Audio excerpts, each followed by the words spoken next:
Monsieur Prudhomme. Merci Madame la Présidente. Monsieur le Ministre, cet amendement vise de fait à pouvoir transférer 25 millions de crédits de paiement et d'autorisation d'engagement venant du soutien aux entreprises électro-intensives affectées par le prix du carbone de l'action 3 du programme 134 à deux autres actions de ce programme. L'action 17, protection économique du consommateur, à hauteur de 6 millions d'euros, et l'action 20, financement des entreprises, à hauteur de 19 millions d'euros. Je l'ai déjà précisé dans mon intervention tout à l'heure, le montant des dépenses pour les entreprises électro-intensives affectées par le prix du carbone est un non-sens face à l'enjeu climatique actuel et face à la nécessité d'une transition écologique. Le débat que vous appeliez de vos voeux tout à l'heure sur les grandes orientations économiques, on va pouvoir l'avoir sur cet amendement également. Il met en lumière, si je puis dire, une fois de plus, la contradiction entre le libre-échange, qui implique la compétitivité, et la transition écologique. En outre, ces crédits permettraient de revenir sur la baisse des crédits alloués à la protection des consommateurs et soutenir la transition écologique en finançant les PME et les entreprises de taille intermédiaire françaises investies dans la transition écologique.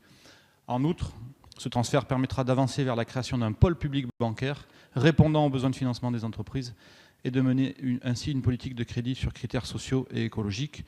Mais nous aurons aussi un amendement pour reparler de cette BPI et de l'action qu'elle pourrait mener à notre sens. Merci. Merci, monsieur le député. Quel est l'avis de la commission, madame le rapporteur? Le dispositif de compensation carbone bénéficie aux entreprises électro-intensives exposées à la concurrence internationale et vise à compenser en partie le coût du carbone, comme vous le savez.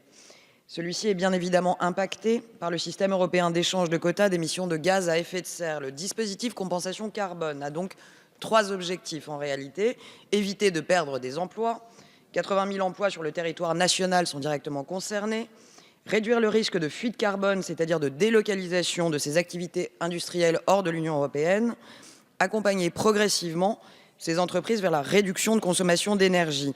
Il s'agit ainsi donc d'accompagner intelligemment les entreprises les plus exposées au coût du carbone pour ne pas aggraver encore la désindustrialisation de notre pays et les pertes d'emplois qui l'accompagnent bien trop souvent. Pour toutes ces raisons de préservation de l'emploi et de modernisation de notre industrie, nous donnerons un avis défavorable à cet amendement.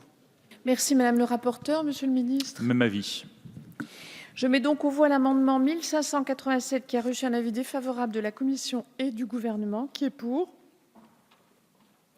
Qui est contre? Il n'est pas adopté.